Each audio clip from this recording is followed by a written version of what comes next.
Hi guys. सो कैसे हैं आप लोग? आई होप आप सभी अच्छे होंगे गाइस। सो गाइस, हम जो रीति भद्र जो कवि पढ़ रहे थे उसमें हम लोगों ने पिछले वीडियो में 3 कवियों के बारे में पढ़ा था। आचार्य केशवदास जी, चिंतामणि और देव। ठीक है, 3 इन कवियों के बारे में पढ़ा था। और बाकी जो इस भाग के कवि है यानी कि रीति बोध के जो कवि है उनकी जीवनियों को हम लोग पढ़ेंगे। सो इस वीडियो में हम लोग 4 कवियों के बारे में शॉर्टली पढ़ेंगे। तो हम लोग देखते हैं कि इस वीडियो में हम लोग 4 कवि कौन कौन हैं जिनके बारे में पढ़ेंगे। तो पहला हम लोग भिखारी दास जी के बारे में पढ़ेंगे, फिर पद्माकर जी के बारे में पढ़ेंगे, फिर मती राम जी के बारे में पढ़ेंगे और लास्ट हमारा भूषण जी। ठीक है, तो इन 4 कवियों के बारे में हम लोग इस वीडियो में यानी कि रीति जो भद्र कवि है उसको हम लोग कंप्लीट कर लेंगे इस वीडियो में। ओके, सो हम लोग फर्स्ट अपना स्टार्ट करते हैं। जो हमारे कवि हैं यानी कि भिखारी दास जी, तो इनकी जीवनी को हम लोग शॉर्टली पढ़ते हैं। तो जो भिखारी दास जी हैं तो यह इनको आचार्यों ने यानी कि जो आचार्य यानी कि शर्वा निरूपण आचार्यों में सबसे प्रमुख माना जाता है।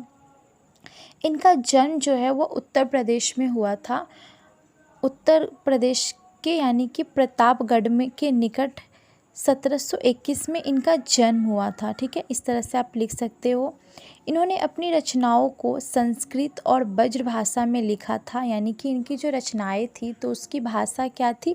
संस्कृत थी और ब्रज भाषा थी। ठीक है, इनकी प्रमुख रचनाएं कौन कौन सी है उसको हम लोग देख लेते हैं। तो इनकी जो प्रमुख रचनाएं हैं जैसे कि यहाँ पर पहला दिया हुआ है कि रस सारांश, दूसरा श्रृंगार निर्णय, और तीसरा काव्य निर्णय, और चौथा लिख सकते हो आप छंदोन पिंगन। ठीक है, आदि। ठीक है, यानी कि ये इनकी प्रमुख रचनाएं या ग्रंथ है। अब शुक्ल जी ने इनके बारे में क्या कहा है? तो शुक्ल जी ने इनको ऊंचे दर्जे का कवि कहा है और इनकी प्रशंसा करते हुए इन्होंने लिखा है, यानी कि शुक्ल जी, आचार्य जो शुक्ल जी हैं उन्होंने लिखा है कि इनका जो श्रृंगार निर्णय अपने ढंग से, मतलब इन्होंने अपनी रचनाओं में ना श्रृंगार का जो व्याख्या किया है वो अपने ढंग से किया है। मतलब इन्होंने किसी तरह का दिखावटी चीज़ को नहीं लिया है। मतलब एक बहुत ही अच्छे रूप में इन्होंने अपनी रचनाओं में श्रृंगार को प्रस्तुत किया है, इस तरह से आप बोल सकते हो। और नीचे में जैसे यहाँ पर दिया गया है इनकी जो यानी कि इनकी कविताओं में से कुछ लाइन को लिखकर यहाँ पर लिख दिया गया है और फिर यहाँ पर उसको समझाया गया है। आप इसको देखकर पढ़ सकते हो और समझ सकते हो। ओके, अब हमारे जो अगले कवि हैं उनको हम लोग देखते हैं। तो हमारे जो अगले कवि हैं जैसे कि पद्माकर, तो पद्माकर जी का जीवनी हम लोग देखते हैं। पद्माकर जी जो है इनका जन्म जो दिया गया है आप लिख सकते हो कि इनका जन्म जो है वह 1753 में हुआ था और इनकी मृत्यु जो है वो 1833 ईस्वी में हुई थी। और यह एक ब्राह्मण थे, यानी कि यह तेलुगु ब्राह्मण थे। इनके पिता का नाम था मोहन लाल भट्ट। ठीक है, इस तरह से आप कुछ शॉर्ट इन्फॉर्मेशन है जिसको आप इसमें ऐड कर सकते हो, बिकॉज इसमें कुछ ज़्यादा दिया नहीं है, इसलिए आप इस तरह से शॉर्ट पॉइंट करके आप लिख सकते हो। अब जैसे इनके प्रमुख जो ग्रंथ है उसको हम लोग देख लेते हैं। इनको भी बहुत ज़्यादा यानी महत्वपूर्ण कवि माना जाता है शर्व निरूपण कवि के रूप में। अब इनकी प्रमुख जो रचनाएं हैं जैसे कि यहाँ पर दिया गया है, पहला इनकी जो रचनाएं हैं पद्माभरण, दूसरा है जगदिंदो, हिम्मत बहादुर, विरादुल आदि। तो ये सब इनकी प्रमुख रचनाएं हैं। और इस जो पहली इनकी जो रचनाएं यानी कि जो सेकंड में जो इनकी रचनाएं दी गई है जगदिंदो, तो इनमें इन्होंने 9 रसों का अच्छे से प्रयोग किया है। और इन्होंने जो पद्माभकर जो इनकी रचनाएं हैं उसमें इन्होंने अलंकार का प्रयोग किया। और इन्होंने ये जो इनका पद्माभन जो है इसमें इन्होंने अलंकार को बहुत ही अच्छे से प्रयोग किया है और इसलिए इन्हें एक सर्वश्रेष्ठ अलंकार कवियों में भी रखा गया है। इस तरह से आप लिख सकते हो।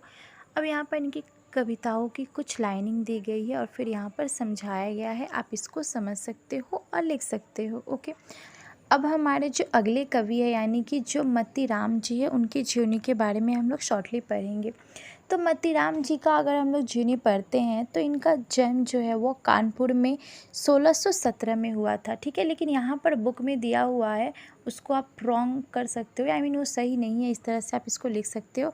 आप 1617 इसका सन लिख सकते हो। मृत्यु का समय इसमें फ़िलहाल सही नहीं है, इसलिए मैंने नहीं बताया। और इनके बारे में और एक आप इन्फॉर्मेशन लिख सकते हो कि ये चिंतामणि और भूषण जी के भाई हैं। और यह अलंकार इनकी रचनाओं में, यानी कि इन्होंने अपनी रचनाओं में किस चीज़ का प्रयोग किया है, यानी कि जैसे कि रीतिकालीन आचार्यों के क्रम में 3 प्रमुख क्षेत्र है, जैसे कि रस है, अलंकार है, छंद है, ठीक है। पर ग्रंथों की रचना की है, परंतु इन्होंने रस में मतलब रस का जो इन्होंने प्रयोग किया है तो वो उतना अच्छा नहीं किया है, इसलिए इन्हें सर्व निरूपण नहीं माना गया है, इस तरह से आप बोल सकते हो। इन्होंने अपनी रचनाओं में अधिकतर जो श्रृंगार है उसको ज़्यादा मतलब इम्पोर्टेंस दिए हैं, जैसे कि श्रृंगार रस में और नायक नायिका भेद पर इनका रस राज काफ़ी प्रसिद्ध है, ठीक है।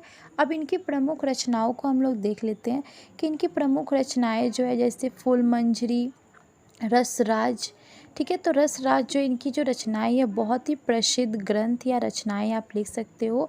और जैसे कि यहाँ पर एक दिया हुआ है ललित लालम, ठीक है। तो ये इनकी 3 या 4 रचनाएं हैं, आप इसका भी नाम लिख सकते हो।